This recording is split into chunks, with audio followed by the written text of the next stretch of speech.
जिस कानून को ससुराल में बहुओं की हिफाजत के लिए बनाया गया था, उसका इतना नाजायज इस्तेमाल होने लगा कि सुप्रीम कोर्ट को दखल देना पड़ा। कहना पड़ा कि आईपीसी की धारा 498A में फौरन गिरफ्तारी जरूरी नहीं, इस धारा का हो रहा है नाजायज इस्तेमाल। क्या दहेज विरोधी कानून का बेजा इस्तेमाल हो रहा है? क्या आईपीसी की धारा 498A की वजह से बेगुनाहों को वर्षों जेल की सजा काटनी पड़ रही है? क्या दहेज विरोधी कानून में बदलाव का वक्त आ गया है? सुप्रीम कोर्ट ने इस मामले में दिया है एक अहम और ऐतिहासिक फैसला। दहेज के लिए ससुराल में पत्नियों को सताने की खबरें जितनी आम है, उतनी ही आम होती जा रही हैं दहेज कानून के नाम पर पति और उसके रिश्तेदारों के खिलाफ झूठी शिकायत दर्ज कराने के मामले। देश की सबसे बड़ी अदालत ने धारा 498A के मामले में सुनवाई करते हुए कहा, महिलाओं के खिलाफ प्रताड़ना के लिए धारा 498A लाया गया था। उसे बचाव की बजाय हथियार की तरह इस्तेमाल किया जा रहा है। परेशान करने का सीधा तरीका है पति और उसके रिश्तेदारों को इस कानून के तहत गिरफ्तार करा दिया जाए। कई मामलों में पुरुषों के बिस्तर पर पड़े दादा दादियों को कई दशकों से विदेश में रह रही बहनों को गिरफ्तार कर लिया गया।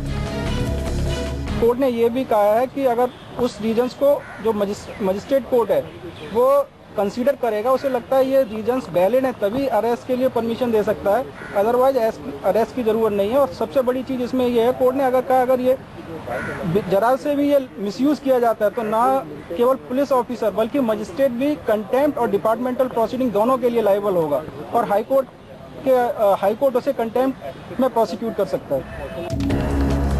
दहेज कानूनों में महिला की शिकायत पर ही उन तमाम लोगों की गिरफ्तारियां हो जाती हैं जिनका नाम एफआईआर में दर्ज है। कोर्ट से उन्हें बेल नहीं मिलती, चाहे वो बाद में बेगुनाह ही क्यों न निकले। लिहाजा देश की सबसे बड़ी अदालत ने पुलिस को साफ साफ निर्देश दिए हैं। कोर्ट ने सभी राज्य सरकारों को निर्देश देते हुए कहा है, 498A के तहत बिना जरूरी फौरन गिरफ्तार न करे। पुलिस आरोपी को गिरफ्तार करने की पूरी वजह बताए और सबूत इकट्ठा करे। मजिस्ट्रेट पुलिस की रिपोर्ट से संतुष्ट होने के बाद ही न्यायिक हिरासत दे। पुलिस आरोपी को गिरफ्तार नहीं करने का फैसला मजिस्ट्रेट को 2 सप्ताह के अंदर बताए। पुलिस अगर कोर्ट के इस आदेश के पालन में नाकाम होती है तो इसे अवमानना माना जाए। बिना वजह के गिरफ्तारी का आदेश देने पर मजिस्ट्रेट पर भी विभागीय कार्रवाई की जा सकती है। सुप्रीम कोर्ट ने अपने फैसले में साफ साफ कहा है कि इस कानून को महिलाओं को दहेज उत्पीड़न से बचाने के लिए बनाया गया था, लेकिन आज ये कानून पति और ससुराल पक्ष के शोषण का हथियार बन गया है। दहेज विरोधी कानून पर सुप्रीम कोर्ट ने अपना फैसला यूं ही नहीं दिया है। कोर्ट ने अपने फैसले में जो आंकड़े पेश किए हैं वो भी इस बात की गवाही देते हैं कि दहेज प्रताड़ना के खिलाफ बने कानून का क्या हश्र हो रहा है। आंकड़ों के मुताबिक आईपीसी की धारा 498A के तहत 1,97,762 गिरफ्तारियां हुई।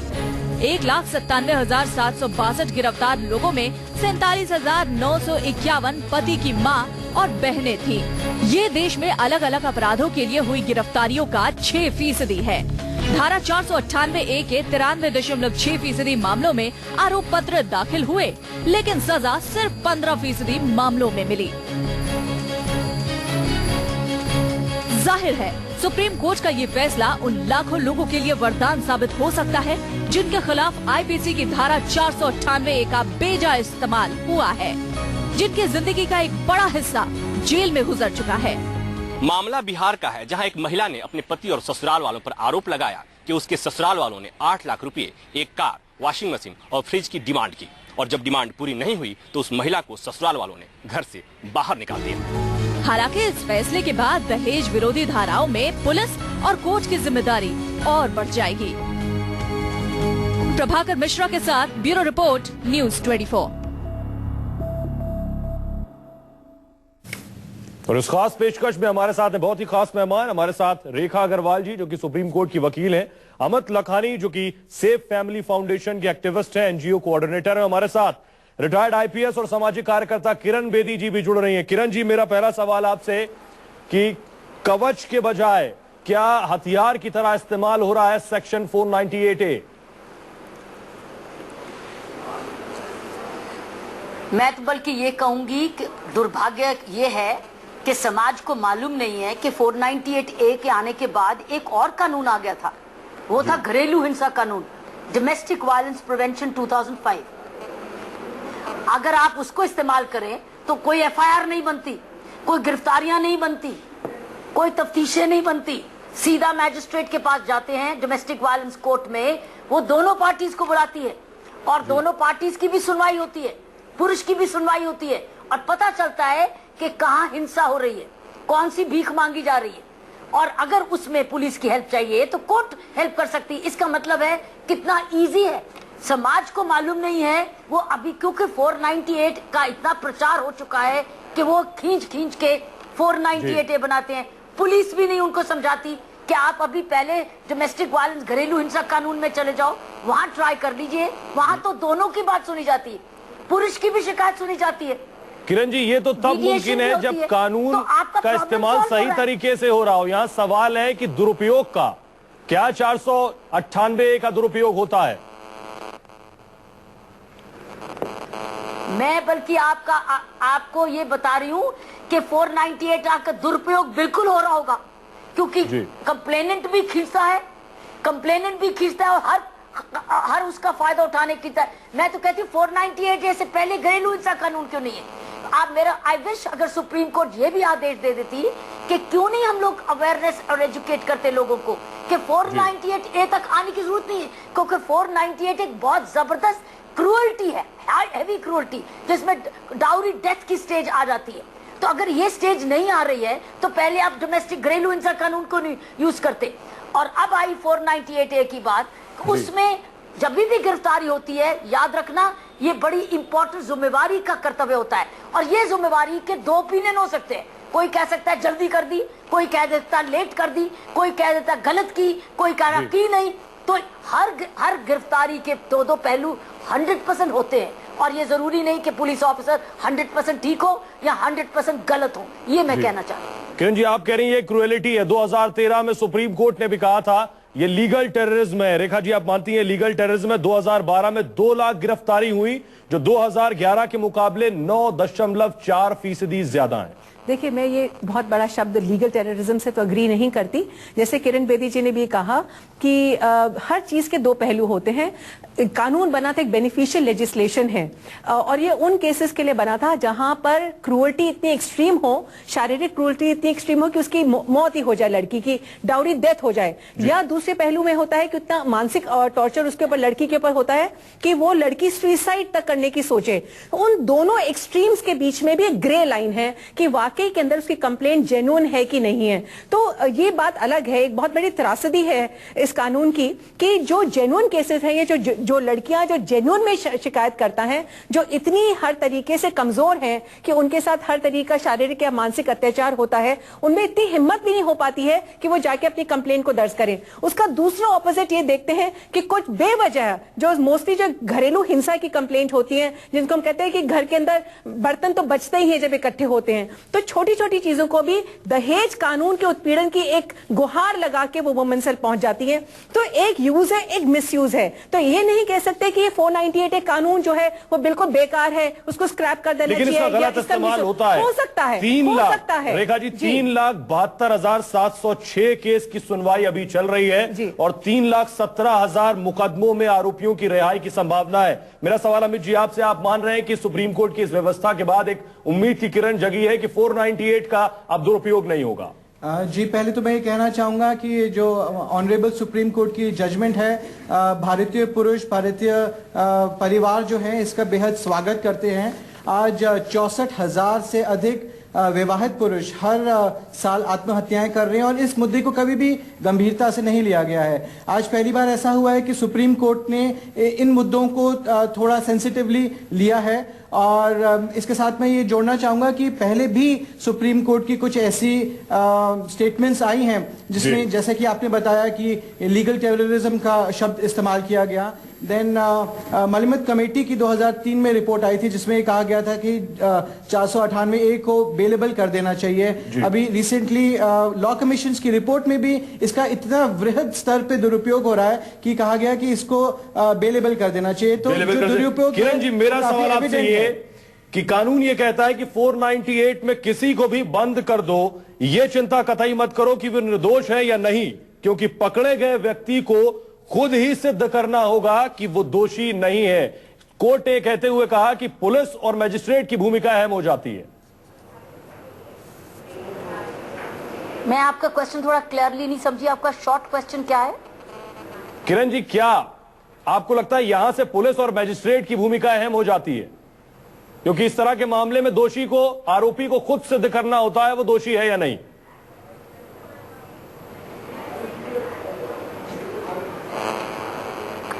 बर्डन ऑफ प्रूफ की बात तो नहीं इस वक्त हो रही, इस वक्त तो अरेस्ट की बात हो रही है, बर्डन ऑफ प्रूफ की भी बात हो रही है। लेकिन किरण जी, कानून को लागू करने का काम पुलिस का है, अब पुलिस का रोल यहां महत्वपूर्ण हो जाता है। इस वक्त क्वेश्चन आ रहा है, सुप्रीम कोर्ट ये कह रहे हैं कि आप गिरफ्तारी में जल्दबाजी नहीं करें और गिरफ्तारी को जस्टिफाई करें। ये तो हमेशा कानून है, ये तो हमारा सीनियर ऑफिसर्स का रोल भी यही है, देखना कि कोई गिरफ्तारी गलत ना हो, अनजस्ट ना हो, अन्याय ना हो, जल्दबाजी में ना हो, किसी दबाव में ना हो। लेकिन मैंने आपको बोला ना, हर चीज जहां डिस्क्रिशन होती है वह डिस्क्रिशन का दुरुपयोग भी हो सकता है और सदुपयोग भी हो सकता है। हर चीज, क्योंकि कानून एक मशीन नहीं है, कानून गणित नहीं है, 2+2 नहीं है। हर शिकायत अपने तरीके की होती है, उसकी अपनी प्रॉब्लम्स होती हैं, उसकी अपनी चुनौतियां होती हैं। यही तो पुलिस ऑफिसर, अच्छे पुलिस ऑफिसर का, काबिल पुलिस ऑफिसर का, न्यायपूर्वक का काम है कि देखना मैं हर शिकायत को किस प्रकार डील करूं। कई बार एफआईआर बनती है और कई बार एफआईआर नहीं भी बनती है, कई बार एफआईआर के बाद कोई एक्शन भी नहीं बनता है और कई बार एफआईआर के बाद तुरंत एक्शन बनता है। तो गिरफ्तारी एक बहुत इंपॉर्टेंट सूझबूझ की डिस्क्रिशन है और वो डिस्क्रिशन के लिए वो अकाउंटेबल है, वो जवाबदेही है। पुलिस ऑफिसर कचहरियों को, अपने डिपार्टमेंट को जवाबदेही है कि उसकी गिरफ्तारी न्यायपूर्वक है या अन्यायपूर्वक है। लेकिन किरण जी, सवाल यह है कि जवाबदेही आखिर साबित कहां होती है? इस तरह के मामलों में पति गिरफ्तार, माता पिता, दादा दादी गिरफ्तार, कोर्ट ने कहा यहां तक कि सालों से अगर विदेशों में बहनें रह रही हैं तो उनकी भी गिरफ्तारी हो जाती है। ये सबूत पर डिपेंड करता है। आप और मैं इन्वेस्टिगेटिंग ऑफिसर नहीं बन सकते, हर केस का सबूत बोलता है। अगर उन्होंने बिना सबूते गिरफ्तारियां करी वो गलत है, लेकिन अगर सबूत के आधार पर गिरफ्तारी की तो वो जायज है।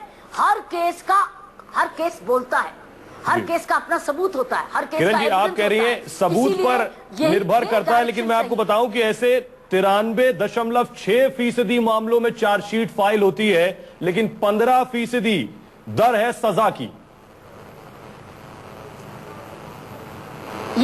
ये कोई सही मापदंड नहीं है, क्योंकि एक्विटल के लिए बहुत कारण होते हैं। ये मापदंड सही नहीं है। एनसीआरबी के रिकॉर्ड में आपके सामने रख रहा हूं किरण जी। कई बार आता ही नहीं है फिर। नहीं, आप मेरी बात नहीं समझ रहे जी। गिरफ्तारी का ये नहीं, हर एक्विटल का ये नहीं मतलब है कि गिरफ्तारी गलत थी। एक्विटल के कई कारण हो सकते हैं, कई कारण हो सकते हैं। वांट ऑफ, कई बार कंप्लेनेंट के आपस में सेटल हो जाते हैं, वो नहीं चाहते केस को और परस्यू करना। और मैंने बहुत सारे 498A केसेस देखे, क्योंकि 498 दखल हो गया, रजिस्टर हो गया, उनका समझौता हो जाता है और उनका लेन देन हो जाता है। हम 10 लाख देंगे, 15 लाख देंगे, जेवर वापस देंगे, नहीं देंगे, समझौते हो जाते हैं। तो एक्विटल का ये नहीं मतलब है कि गिरफ्तारी गलत थी, लेकिन हर गिरफ्तारी को सही गिरफ्तारी और सबूतों के आधार पर होनी चाहिए और हर पुलिस ऑफिसर जो गिरफ्तार करता है कचहरी के सामने उनको अकाउंटेबल होना होगा। किरण जी, आप भी मान रहे हैं गिरफ्तारी करने से पहले ये सोच लिया जाए कि क्यों गिरफ्तारी हो रही है, क्या आरोपी शख्स केस को प्रभावित कर सकता है? रेखा जी, आप कुछ बोलना चाह रही थी। देखिए, मैं यही कह रही थी कि ये जो आज सुप्रीम कोर्ट की जजमेंट आई है, लैंडमार्क जजमेंट जरूर है और जिस तरीके से मीडिया ने इसको टेकअप किया, तो जो भी पढ़ रहा होगा, स्पेशली जो पुरुष वर्ग है या जो भी लड़के के पक्ष के जो लोग होते हैं, उन्होंने एक बहुत ठंडी सांस ली होगी कि चलिए हम इसमें गिरफ्तार नहीं होंगे। परंतु ये जो सुप्रीम कोर्ट की जो जजमेंट है, ये सिर्फ उसी बात को वापस रीइंफोर्स कर रही है जो क्रिमिनल प्रोसीजर कोड के अंदर पहले भी था कि सेक्शन 41 में कुछ हिदायतें दी गई हैं कि कौन से केस में, जहां पे जैसे 7 साल से जो सजा कम होती है, उन केसेस के अंदर पहले भी पुलिस को यह हिदायत दी गई थी कि आप तुरंत जाके किसी को अरेस्ट नहीं करेंगे, भले वो लड़के वाले ही क्यों ना हो या ससुराल पक्ष के क्यों ना लोग हों। अगर 7 साल या 7 साल से कम की सजा है तो उसके अंदर कुछ गाइडलाइंस दी गई हैं कानून के तहत, उसी के तहत आप किसी को अरेस्ट कर सकते हैं। जैसे कि वो आदमी है, वो बार बार रिपीट ऑफेंडर है, या इतना डेंजरस व्यक्ति है, वो देश की जुरिडिक्शन को छोड़ के भाग जाएगा, या वो विटनेसेस को डराएगा धमकाएगा, या वो एविडेंस को टैंपर करेगा। तो ये सारी बातें पहले भी थी। सुप्रीम कोर्ट ने आज इस बात को बिल्कुल और क्लैरिफाई कर दिया है। यहां तक कि दिल्ली हाई कोर्ट ने तो एक स्टेप और ये क्लैरिफाई कर रखा है कि जब भी कोई लड़की दहेज प्रताड़ना की कंप्लेंट करती है, ये justice SN. Dhingra, retired high court जज, जस्टिस कैलाश गंभीर, सिटिंग हाई कोर्ट जजेस हैं, उन्होंने ऐसे बहुत अच्छे पहले भी जजमेंट्स दे रखे हैं कि अरेस्ट तो बहुत दूर की बात है, आप पहले एफआईआर भी दर्ज नहीं करेंगे। जहां पर भी कोई लड़की ऐसे कोई डाउरी कंप्लेंट लेके आती है, आप उसके अंदर पहले समझौते की कोशिश करेंगे, कॉन्सिलिएशन एंड मीडिएशन करेंगे। और एक मिनट में कंप्लीट कर दूं अपनी बात को। और आगे अगर आप एफआईआर दर्ज भी करते हैं तो उसके अंदर डीसीपी से आपको परमिशन लेनी पड़ेगी। अगर परमिशन मिल जाती है, एफआईआर हो भी जाती है, तो उसके अंदर भी आप लड़के को अरेस्ट परमिशन स्पेशली लिए बिना आप अरेस्ट नहीं करेंगे। जी, आप क्या मानेंगे जो रेखा जी कह रही हैं कि समझौते की कोशिश करेंगे 498 के तहत, जैसे ही गिरफ्तारी होती है समझौते की सारी उम्मीदें नाकाम हो जाती हैं? देखिए, जो रेखा जी कह रही हैं, ये अमेंडमेंट्स जो है 2010 में सुप्रीम कोर्ट ने गाइडलाइंस दी थी, और 41A सीआरपीसी के अमेंडमेंट्स 2010 में की गई थी, जिसमें इस तरह की गाइडलाइंस, अरेस्ट गाइडलाइंस इशू की गई थी। लेकिन सवाल यह है कि क्या वो गाइडलाइंस फॉलो हुई? क्या वो गाइडलाइंस आप ग्राउंड लेवल पे जाके देखिए। आज 2009 से जब 2010 में गाइडलाइंस इशू हुई थी और आज तक आप देखिए अरेस्ट के जो डेटास हैं, आप उनकी तरफ नजर डालिए, अरेस्ट पहले से ज्यादा बढ़ चुका है। आज जो कि अभी किरण बेदी जी ने भी कहा कि डोमेस्टिक वायलेंस का कानून है, डोमेस्टिक वायलेंस के कानून में उतनी प्रेशर और उतना हैरासमेंट नहीं जब होता तो 498A फाइल कर दिया जाता है और प्रेशर डाला जाता है कि आप 10 लाख 20 लाख 50 लाख दीजिए तो हम ये केस वापस किरण जी किसे इसका जवाब लेंगे कि क्या सवाल या इंटेंशन का है, क्या महिलाएं जानबूझकर 498A का बेजा इस्तेमाल करती हैं जिसके जरिए गिरफ्तारी होती है, और यही वजह है गिरफ्तारियां ज्यादा होती हैं और जो सजा होती है वो उसके पैमाने में बहुत कम होती है। कुछ वक्त ब्रेकअप, किरण जी आपसे इसका जवाब लेंगे, लेकिन गिरफ्तारी की वजह बतानी होगी और इसकी समीक्षा की जाएगी, न्यायिक समीक्षा होगी, इस पर हम बात करेंगे। खास पेशकश में खास मेहमान हमारे साथ मौजूद है, रिटायर्ड आईपीएस किरण बेदी जी भी हमारे साथ हैं। किरण जी, ब्रेक पे जाने से पहले हमने महिलाओं के इंटेंशन की बात की। 498 का इस्तेमाल दुरुपयोग होता है 498 का, वो उनके इंटेंशन पर निर्भर करता है, क्योंकि 2012 में 498A के तहत 1,97,762 गिरफ्तारियां हुई, इनमें से 1/4 मां और बहन जैसी महिलाएं थीं।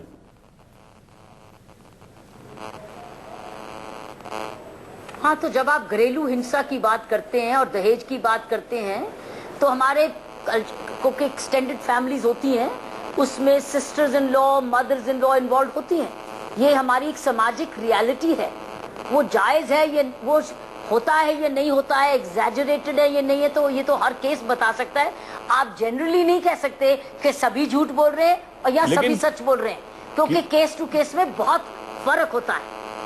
लेकिन आप मानती हैं कानून में बदलाव की जरूरत है, क्योंकि कोर्ट ने बात जोड़ी कि जेल जाना न सिर्फ अपमान है बल्कि स्वतंत्रता का भी हनन है। मैंने आपको बताया है कि क्योंकि हर केस में फर्क होता है, किसी केस में जस्टिफाइड होता है और किसी केस में नहीं जस्टिफाइड होता। पहले एक दिमाग चला था कि सभी को गिरफ्तार करो, क्योंकि एक दबाव पड़ा था कि औरत की कंप्लेंट आई तो तुरंत करो, और अब दूसरी तरफ जा रहा है कि कंप्लेंट आए तो आप पहले ही सोच समझ के करो, सबूत है कि नहीं, आपके पास अरेस्ट बनती है कि नहीं। मैं समझती हूँ ये मिडिल पाथ पे वापस आया है। जो एक्सट्रीम हो रहा था वो वापस मिडिल पाथ पे आ रहा है। हर चीज को जस्टिफाई करो कि इसकी में बनती है कि नहीं। लेकिन एक बात मैं आपको अपने पर्सनल एक्सपीरियंस से बताती हूँ कि जो एक्सपीरियंस ये है कि कई बार 498A को अपनी सेटलमेंट प्रेशर बनाने के लिए लड़के के ऊपर दबाव भी होता है ताकि सेटल हो जाए और सेपरेट हो जाए, क्योंकि हमारे देश में डाइवोर्स सेपरेशन बहुत समय लेता है। आप मान रही हैं कि प्रेशर बनाने के लिए इस्तेमाल होता है, गिरफ्तारी होने की वजह से प्रेशर बनता है। जी। कई बार प्रेशर बनाने के लिए भी मैं किरण इस्तेमाल जी की होता इस है बात से और इत्तेफाक वहाँ नहीं न रखता जाए। कि इंडियन सिस्टम है तो फैमिलीज इन्वॉल्व होती हैं। आप ये देखिए कि 93% केसेस में चार्जशीटिंग हो रही है और जो आंकड़े बता रहे हैं कि 15% कन्विक्शन रेट है। अगर आप उस केसेस की डेप्थ में जाएं, अगर आप डिटेल्स में जाएं तो ये कन्विक्शन रेट 5% से भी कम है। इसका मतलब कोई जांच नहीं की जाती और डायरेक्ट अरेस्ट कर दिए जाते हैं, चाहे वो माताएं हो, बहनें हो। सिर्फ पुरुष नहीं, इसमें जो माएं बहनें हैं जो अरेस्ट कर दी जाती हैं, 48,000 वुमेन जो हर साल अरेस्ट हो रही हैं, उनकी क्या गलती है इस कानून में? लास्ट 10 सेकेंड्स जी लास्ट 10 सेकेंड्स देखिए, मैं दोनों से अग्री नहीं करूंगी और अग्री भी करूंगी। हर चीज के दो पहलू होते हैं। हम कोई भी केस में जजमेंट नहीं पास कर सकते या जनरलाइज नहीं कर सकते कि 498A का मिसयूज होता है या इससे प्रेशर बनता है और इससे सेटल हो जाता है। कहीं पर ये जो कानून है, जो एक बेनिफिशियल लेजिस्लेशन बना था, औरतों के हित के लिए बना था, उन एक्सट्रीम केसेस के लिए जहां पे डाउरी डेथ्स हो जाती थी या लड़की जो थी इतनी प्रताड़ित होती थी कि आत्महत्या करने तक की स्थिति पर पहुंच जाती थी। परंतु ये एक अफसोस की बात, एक त्रासदी है और एक प्रैक्टिकल रियलिटी है कि ऐसी औरतें शायद वहां तक पहुंच भी नहीं पाती और कुछ लड़कियां जो हैं कुछ छोटी छोटी बातों के ऊपर अपनी घरेलू प्रॉब्लम्स को लेकर हम उम्मीद करेंगे कि इस व्यवस्था के बाद 498A का दुरुपयोग बंद होगा और जो कानून के रखवाले हैं, जिनकी जिम्मेदारी है इसको देखने की, इसे लागू करने की कानून पर, वो इसका ध्यान रखेंगे और ये हम उम्मीद करेंगे।